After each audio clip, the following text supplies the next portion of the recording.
The first thing you have to do is you have to decide, are you going to be defined by a vision of the future, or are you going to live by the memories of the past? So, I'll give you an example. Most people wake up in the morning and your brain is a record of the past. It's an artifact of everything you've learned and experienced to this moment, right? It's a memory bank. So most people wake up in the morning and they start thinking about their problems, and those problems are connected to certain people and things at certain times and places. And the moment they start turning on those circuits, those memories are actually causing them to think in the past. Every single one of those memories has an emotion associated with them, and emotions are the end product of past experiences. So then the moment they recall the event, or they recall some problem in their life, they start feeling unhappy, they start feeling discouraged, they start feeling anxious. Now, thoughts are the language of the brain, and feelings are the language of the body, and how you think and how you feel creates your state of being. So we could say then, most people's entire state of being when they start their day is in the familiar past. Well, if you live in the familiar past, then it makes sense you're going to create the predictable future. So what happens for most people is they get stuck in their biology. So think about this. Your body is your unconscious mind. It doesn't know the difference between an experience in your life that creates an emotion and an emotion that you can create by thought alone.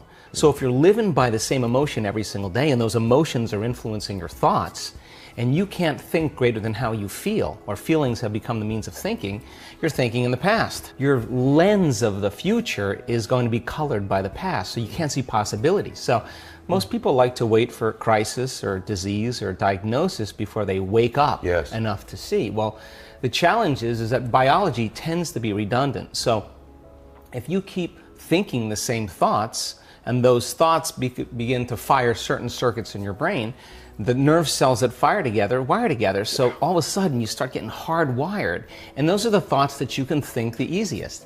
At the same time, those thoughts produce chemicals called emotions, and the next thing you know, your body gets accustomed to living by the same emotions, and it could be guilt, it could be unhappiness, it could be pain, but at least it's familiar to you, at least you can predict it. So some people would rather cling to the familiar than take a chance in possibility. So for most people then, they say, well, I don't really see how my thoughts have anything to do with my destiny. Well, that's because 95% of those thoughts are subconscious programs, right? So you're not even conscious that you think those thoughts. So the first step to change is starting to think about what you've been thinking about and change it. When you're feeling off, you're in survival mode. In survival mode, you rush to do things and can't really be in the moment. You feel anxious, like everything is scary. Now let's talk about dealing with stress.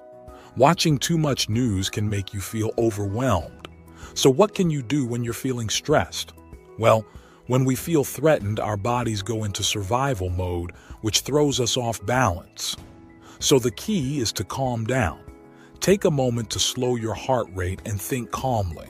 That way, you can make better decisions. When you're in survival mode, you feel like you need to hurry and get things done. You can't really focus on the present because you're caught up in feelings of fear or anger. Your body's emergency system is turned on, preparing you for something unpredictable and beyond your control. This survival mode taps into your body's resources for short-term needs, but if it happens too often, you become accustomed to this rush of energy. Teaching people how to regulate themselves, how to come back to the present moment, and how to shorten their stress responses is crucial. It's not about stopping reactions altogether, but rather about not letting them drag on endlessly. By learning to manage your reactions, you become less affected by your environment and more able to create positive change. This process involves shifting from fear to other emotions and doing the necessary work to practice self-regulation. When you do this, you gain energy instead of losing it. This energy boosts your immune system, helping your body fight off illnesses more effectively. When you're less emotionally reactive, you become more resilient physically as well. Empowering people with this knowledge allows them to make different choices and create new experiences. By applying what they learn, they can step away from their old habits and become their best selves. It's all about embracing change and growth. When certain people misunderstand or try to attack the information I share, it used to really bother me. But now, I've learned not to let it affect me as much. What matters is that even if I do react, I find my way back to my heart and learn from the experience. It's all about self-regulation and getting back to a place of love and peace. When I do get triggered, I take a moment to step back and disengage from the situation. I remind myself that reacting isn't going to help me create a better future. Instead, I focus on reconnecting with my heart. I close my eyes, breathe deeply, and consciously shift my beliefs to ones that serve me better. By slowing down my breath and calming my mind, I can regain control and stay centered in the present moment. This practice helps me stay grounded and respond from a place of love, even in challenging situations. So, once I reconnect with my heart, I focus on the emotions I want to bring into my future. Whether it's gratitude, freedom, or joy, I tune into that energy and let it fill my heart. By doing this regularly, I've become familiar with this positive energy, making it easier to access. Sometimes, it only takes a minute or two to get back to this state, while other times it may take longer. But regardless, it always feels better when I do. I've seen so many incredible transformations in my work over the years. One story that stands out is about a nurse from London who had a stroke that caused blindness in both eyes. Despite being told by doctors that her condition might not improve, she decided to attend one of my events. Initially, she was more interested in learning how to cope with her blindness than in healing it. However, halfway through the event, she felt inspired to try healing her vision. During a meditation session, she experienced a crackling sensation in her brain, followed by a temperature change. When she opened her eyes afterwards, she realized that her vision had completely returned. Medical scans confirmed the miraculous recovery, showing no signs of blindness anymore. Did you ever have or witness anyone else having miraculous experience like this or a similar one? Do you think it's even possible? Share your thoughts below the videos and tell us your experiences. When something good happens to you or is happening, you feel grateful. That feeling of gratitude is like a signal to your body that something positive is or will happen. Interestingly, your body doesn't distinguish between experiences that create emotions and emotions you create with your thoughts alone. It treats them the same way. So, when you feel gratitude, your body believes good things are on the way or have already occurred. Gratitude is like the perfect emotional state for receiving. By embracing gratitude for our future, we make it feel more real because it matches the emotions we're experiencing. We're essentially feeling the emotions of the future before it actually happens. Practicing gratitude for just 10-15 minutes a day can strengthen your immune system by 50%. This is because it activates a gland in your heart that signals your body to boost its defenses. On the flip side, when people are in a state of fear, they're more likely to accept and believe information that matches that emotion. This can lead to limited behaviors and negative thought patterns. But when you practice gratitude, you start to change the information your body receives, programming it for a positive future. During challenging times when it feels like there's a lack of opportunities and uncertainty about the future, shifting from a scarcity mindset to an abundance mindset can be tough but essential. Personally, I see such moments as opportunities in disguise, challenging us to rise to a higher level of awareness and consciousness. Instead of succumbing to fear and focusing on what we lack, we must tap into a greater awareness and invent new ways to navigate our circumstances. It's about refusing to be victims of our situation and actively creating new realities. Rather than giving power to our fears, we need to redirect our attention towards creating positive change. It's about seeing challenges as opportunities for collective growth and connection, transcending the illusion of separation. Just like birds flying in formation or fish swimming in schools, we can come together as a collective consciousness, each contributing to a greater whole. It's not about waiting for a leader, but about everyone stepping up and demonstrating courage and creativity. This shift in perspective can lead to a mindset of abundance, where new possibilities emerge from our collective efforts. New insights are showing us that perhaps governments, churches, and medicine may not always provide the care we need. It's like realizing that the things we relied on to change how we feel inside might not always work. Sometimes we have to take care of ourselves. It's about facing the truth without fear or anger. Maybe, just maybe, we're here in this moment in history for a reason, to wake up and see things differently. We shouldn't be afraid to explore this possibility. Someone asked if changing your physical environment could change your DNA for better or worse.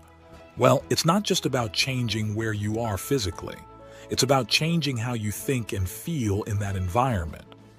Your emotions signal your genes, so if you're still feeling the same way in a new place, nothing really changes internally. It's like being trapped in an emotional prison.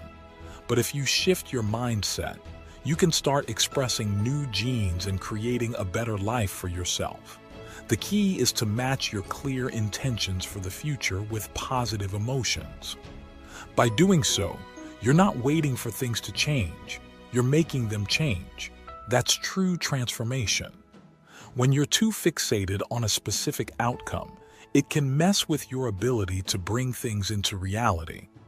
This is especially true if you're into stuff like the law of attraction or similar ideas that say your thoughts and intentions shape your life. Being super attached to what you want makes it hard to enjoy what's happening right now. It's like you're resisting what's going on, and that can mess with the good vibes you need to make things happen. Getting hung up on one outcome can stress you out, especially if things aren't going your way. It can even make you scared of failing, which stops you from taking risks or dealing with problems head-on. Plus, being too attached makes you focus too much on what you want, which can blind you to other opportunities that might be just as good. Staying positive and keeping your vibes in line is key. Being too attached can bring up bad feelings like doubt or impatience, which mess with your vibe and slow down the whole process. It's like having a strict plan for how things should go, and then feeling bummed out when they don't happen like you thought. See, when you're super attached to something, you're basically telling the universe you don't have it yet. And that's not a great vibe to put out there. It's like saying, I want it because I don't have it, which just keeps you stuck in the same loop. If you're always stressing about when things will happen or if you're doing things right, you're not playing the game of life right. It's all about what you believe and how you feel. If you're not sure you can make things happen, you'll just keep attracting more doubt and uncertainty. You have to choose to believe you already have what you want even before it shows up. It's like picking the reality you want to live in and sticking with it every day. The more you do that, the smoother things will go, and the more amazing coincidences and miracles you'll see. You're way more powerful than you realize, but it's up to you to make that choice and let go of attachment. Focus on being who you want to be right now, in this moment, because that's where all the magic happens. So relax, let go, and watch the universe do its thing. If someone told you that life is always tough, they missed the mark. Sure, life can throw some challenges our way, but it doesn't have to be a constant struggle. Imagine life as a playground where you get to test yourself. There's no big secret purpose to life other than proving to yourself how amazing you are. Think about it. Every time you accomplish something, you feel good for a bit, right? But then you set your sights on even bigger goals. It's like an endless cycle of achievement. Even though we know we can't take anything with us when we go, we still want to keep reaching for more. It's all about conquering this reality and showing ourselves our own strength. Your power lies in the present moment. It's about becoming, not just wanting things. Your belief in yourself is key. It's like a superpower that no one can see, but it's there, driving you forward. Without the right mindset, success is hard to come by. Gratitude is where it's at. Feeling thankful for what you have is like a magic spell for manifesting more good stuff. Whether it's something big like family or small like the smell of flowers, gratitude fuels your journey towards even better experiences. Worrying about the past or future is a waste of energy. The past is done, except for the lessons it teaches us. And the future?